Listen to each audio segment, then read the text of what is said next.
A máquina de Atwood é constituída por um cilindro de latão ou polia que pode girar em torno de um eixo fixo e por dois corpos de massa M1 e M2 presos à polia através de um fio leve e inextensível.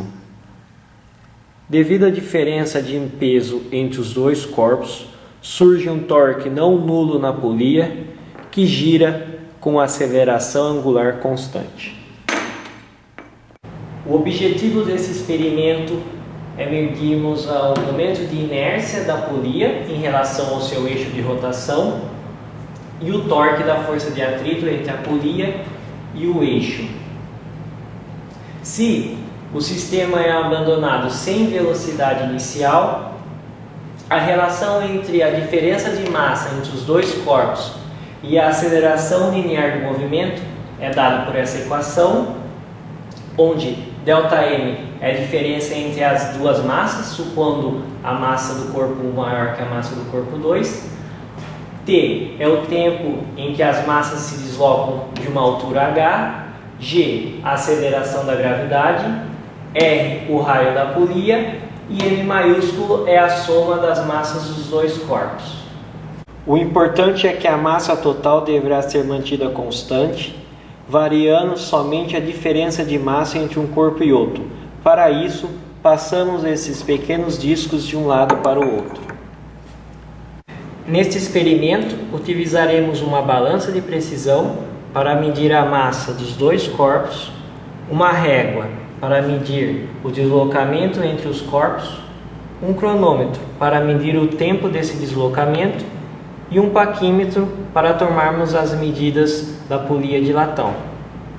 A máquina de Atwood tem esse nome por causa do seu idealizador, George Atwood. Ele nasceu em Londres no ano de 1745. Seu pai era funcionário de uma paróquia em Westminster. Sua família pertencia, portanto, às camadas médias da população, ou seja, não eram da aristocracia, burguesia e tampouco da classe operária. Atwood frequentou a Universidade de Cambridge, onde mais tarde viria a lecionar. Em suas aulas, gostava de fazer demonstrações práticas com rodanas, pêndulos, bombas de ar, lentes, em disciplinas como mecânica, hidrostática, ótica, eletricidade e magnetismo. A máquina de Atwood foi descrita por ele no ano de 1780. O período compreendido entre os 20 anos de idade de Atwood e a sua morte no início do século XIX é caracterizado principalmente pela primeira revolução industrial na Inglaterra. Internamente, o país experimentava a instalação das primeiras fábricas, superpopulação nos centros industriais, péssimas condições de trabalho e moradia para a classe operária, proliferação de enfermidades nos centros urbanos, exploração do trabalho infantil, revoltas violentas de operários, aumento de preços e escassez de alimentos são algumas das consequências que atingiam praticamente toda a população inglesa. Externamente, ainda no século XVIII, acontecia a Guerra da Inglaterra contra as colônias nos Estados Unidos. Iniciou-se também, mais para o final desse período, a Guerra Franco-Inglesa, além, claro, da Revolução Francesa, que acontecia ali ao lado. Dentro desse contexto conturbado, viveu George Atwood a maior parte da sua vida. No entanto, ele recebeu um cargo no Tesouro por meio de um dos seus ex-alunos, William Pitt, que se tornara primeiro-ministro britânico, e isto lhe permitiu dedicar boa parte do seu tempo aos seus estudos particulares. Ao mesmo tempo, é interessante notar que, digamos assim, do lado de fora, uma quantidade considerável de pessoas dos mais diversos níveis e ocupações empreendiam um enorme esforço para resolver os problemas técnicos inerentes à nascente indústria têxtil, que era a maioria.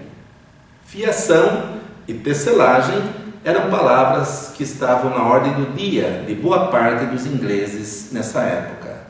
George Atwood é considerado um matemático inglês. Foi o primeiro a ganhar o prêmio Smith para matemáticos e recebeu a prestigiosa medalha Copley da Royal Society, que que um dia seria dada também a Albert Einstein e Max Planck.